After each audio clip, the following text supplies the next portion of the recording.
Where did God come from? Why is there evil? Where are we going? If you keep it simple, you actually hold everyone to an relatively objective standard. Once you start getting fancy, which I view as like an ultimate academic disease in the field of metaphysics, you enter another world of definition. What is reality? What is knowledge? What is anything? Why are we doing anything? And it leads basically, you think you're ending up somewhere, but you end up going nowhere. But here's an interesting fact, which is that the Jewish studies study of Jewish thought has for that reason separated itself from what the philosophy departments call doing philosophy. And the reason for that is because I think of a feeling of sort of helplessness in light of the fact that you're not going to get answers to these things, and therefore the so-called thought, by which I mean like when we say Jewish thought, right, just becomes, well, what do I think? I have a lot of ideas. They're not necessarily disciplined. Hopefully most of them are right, so let me just say them. Right. And very often they're very inspiring and very good ideas. But that's what now poses for Jewish thought or philosophy because of the fact that ultimately it covers up the inability to answer questions besides this whole modernization process. And I think after the Holocaust it's especially true because either you have simplistic answers or you have people who admit, like I always quote the Lubavitcher Rebbe, he said that we would never ever have a way to understand the Holocaust. And you know, just because no matter what explanation you're going to give, somebody's going to go, listen, this suffering, you end your book with that story there. I mean, how could anybody fathom any of this? And I think that's another thing which has had a kind of nihilistic view in a certain sense of Jewish thought. It's to say, look, we have a choice, but admit we don't want. But I wanted to ask you a question, though, which is about definitions. Because I'm not sure when you say the cause, that you mean the same thing that I would mean. What do you mean the cause? The cause. When you say, for example, that we want to know the cause of this or the cause of that, in a particular case, the cause of God. I don't use the word cause at all. No, you used the word in the conversation here. You use the word cause. The origin. So, the origins. What do you mean by origin? The origins.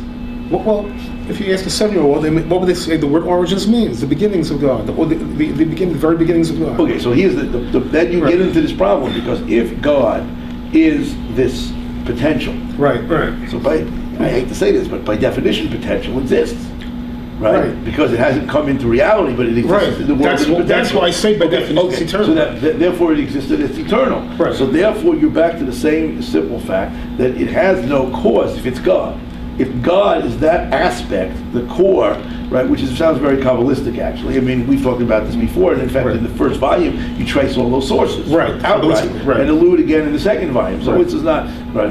But the point I'm making is that if you start with the idea that there's some kind of core thing, which is God, it also starts to come close to two other interesting... No, I say the core thing, which I call quest for potential. Right, but that's the core of what becomes, when you say becomes God, you're talking about the thing, what we describe. In other words, you're not talking about God, because God's core remains what God is. It's what we see that God takes us out of Egypt. We say God is a liberator. We see that God does this. We say, now, then, so when you get finished, to some extent, you're back to the questions of the essence versus the attributes. And this is the essence, and everything else is the attributes. In which case, then you can't speak. It's not origin. It's the core thing which exists the whole time because it existed all the time. Fine. So therefore, okay, the question is, which is a more elegant first proposition of metaphysics? If I pose to 1,000 random 7-year-olds around the planet, is it more elegant to say that potential always existed, or is it more elegant to say the God of Israel always existed? And I would submit that most of the random 7-year-olds would say it's more elegant to say potential always existed. And therefore, just like you call up a young kid to the Torah to see what the letter is, avoid the fancy players and the fancy discussion. Now, you must remember that I write Summa Metaphysica, which can be read, I'm very clear about it, more clear about it in the second book. You can view Summa Metaphysica through a religious lens or through a non-religious lens. You can have Summa Metaphysica with a God or the God of Israel, or you can have Summa Metaphysica without the classic God of Israel. But however, in my schema, whether it's a religious perspective or secular perspective, we are all part of an infinite divine. Now, this also is will shake up the decks, but because that's where I head. Now, is this infinite divine the God of Israel, or is it not the God of Israel? Well, I personally would tilt towards the God of Israel, but that's a personal opinion. That's not my academic position. My academic position is you can take either approach. And either approach will basically work. And because I'm subjective, I grew up in a modern Orthodox home, it's hard for me to disentangle what part of it is my hardware, what part of it is my software. Right. And therefore, the elegant part of it is it seems to work whether you approach it from a religious perspective or non-religious perspective. And as far as the God of Israel, exact origins, where quest potential starts, where the God of Israel finishes, there's room for 1,000, 10,000 sermons. You know, it's not, the Summa Metaphysica does not rise or fall on where quest potential starts, where the God of Israel ends. There's room to maneuver. As we both know, as we all know, I'm dealing very rough brushstrokes. But I feel they're elegant enough brushstrokes to advance the equation. Now, yes, you know, I agree. But I would take it a step further. Not only, you see how it's true, Jewish philosophy and probably regular philosophy has basically given up. The problem is it doesn't say it's given up. It makes believe it has not given up. That's the real problem. It's more fun. It makes believe that we have a select answer, and you silly 18-year-old or spoiled brat iPhone 22-year-olds just are not paying attention enough, we don't grasp it. The reality is they've given up. Now, I say, don't give up. I'm offering a unified metaphysics. It might be wrong, it might be right, but you know what? It looks like a unified, elegant metaphysics. I happen to think it's right, basically right. That's why I spent 2 decades tinkering with it. But you want to say it's not right? Fine. But what are you counterposing it against? Where is option B? I'm not aware of option B. I'm not aware of it in Yale. I'm not aware of it in Cheder. I'm not aware of where option B is. Well, okay. The truth of the matter is, if I started to after a name, actually, I don't have enough expertise to do this correctly. You have enough expertise. That's the point. You do have enough expertise. Not for what I'm about to say. Okay. If I start to name diseases that are not being researched right now, right? That basically things that are known that should be worked on. Yeah, watch how he shifts the discussion, ladies and gentlemen. Watch how he tries to shift the discussion. By medical research, right? You will see that the same thing exists. It's non sequitur, it's irrelevant. We're talking about philosophy. No, it's not irrelevant. It's a question. I think there are fundamental reasons for a lot of these factors, okay? One of the most fundamental is the rise of some form of existentialism, which may or may not really be existentialism, that is, they're leaving aside the technical definition of what it is, meaning religious approaches in which what is key is my experience. Once my experience becomes key, I can say, look, I don't really know exactly why it works this way, but I don't need to know.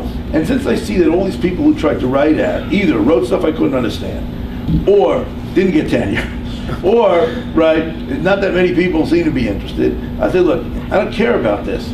My minister or something, right, sitting in, the Fourth Baptist Church or so ever, right, he said to me, listen, what you need to do is you need to be able to nurture yourself in a relationship with the divine. Now, here's a really interesting fact. I once heard a fantastic lecture from Dr. Norman Lamb about this.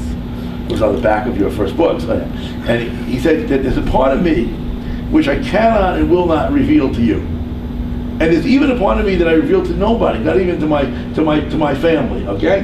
Now, the point is that part of you that you would never reveal is the part of you that in the religious system is somehow supposed to be in some relation with God, which is not defined by outward ritual acts. It's not defined by that guy sitting in the pew or the Jew putting on tefillin or something like that. It's some very inner thing. Now, because you don't need to answer these questions, people say, look, just put this aside.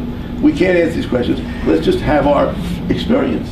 And that will edify us in a genuine way, make us better people, make us understand our place in the world.